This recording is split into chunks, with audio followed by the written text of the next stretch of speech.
city in the desert, while people are coming. Anywhere else in the world, it takes 20 years to set up a functioning community. We did it in months. It is now coming to real life.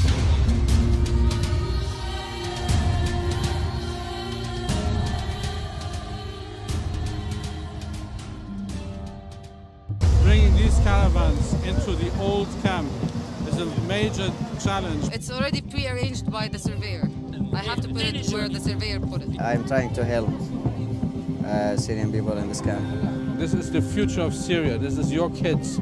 You cannot continue to have this as a lost generation. So they have connected this tube from her head, up to her stomach, so she can. We're going to the French military hospital. They have been here for more than 9 months. It's a key partner in providing medical services in Za'atari. And today we're going to discuss about how we're going to replace the tents they had in place for all this time, for newborns, for deliveries, against some prefabricated units. And we're going to help them with this. And the final number was 2 caravans, 2 containers from our side. Okay. Yeah, that's no problem. I think 2 would be enough to replace the tent. Because again, we can provide more. Yeah. We have also the cranes available, so that's all anytime.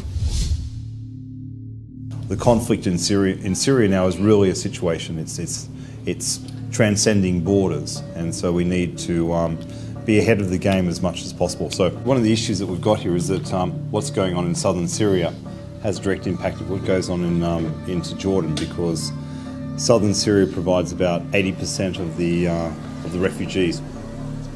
This is a nightmare trying to rescue people from this border, because people have walked through the desert for 7 kilometres, and just imagine you're a woman with, say, 4 or 5 children carrying your belongings. Like, how do you walk for 4 or 5 kilometres in the desert, in the dark, trying to avoid being shot at?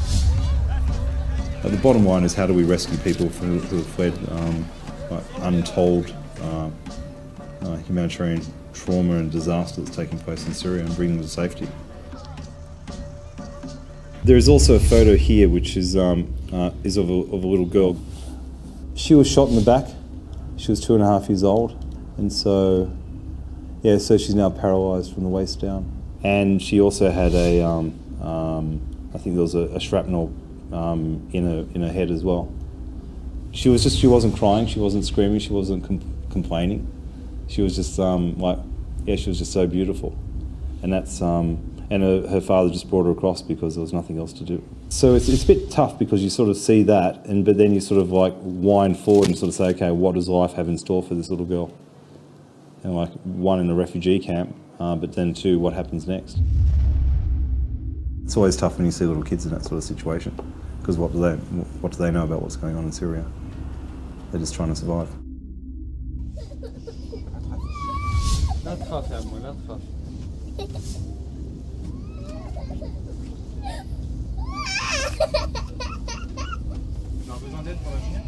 Something I'm trying to avoid in all these situations is to look at the individual.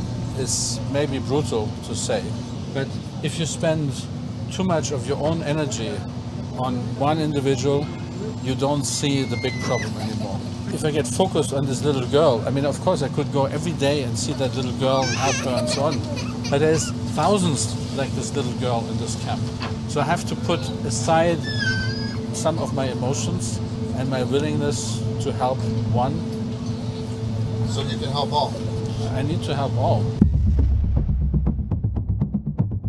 It's a very special day today because it's World Refugee Day. I do this job because I love to put smiles on people's faces. I trust you. Now I trust you to mind it. The police has to tell them to go back and stop this demonstrating business.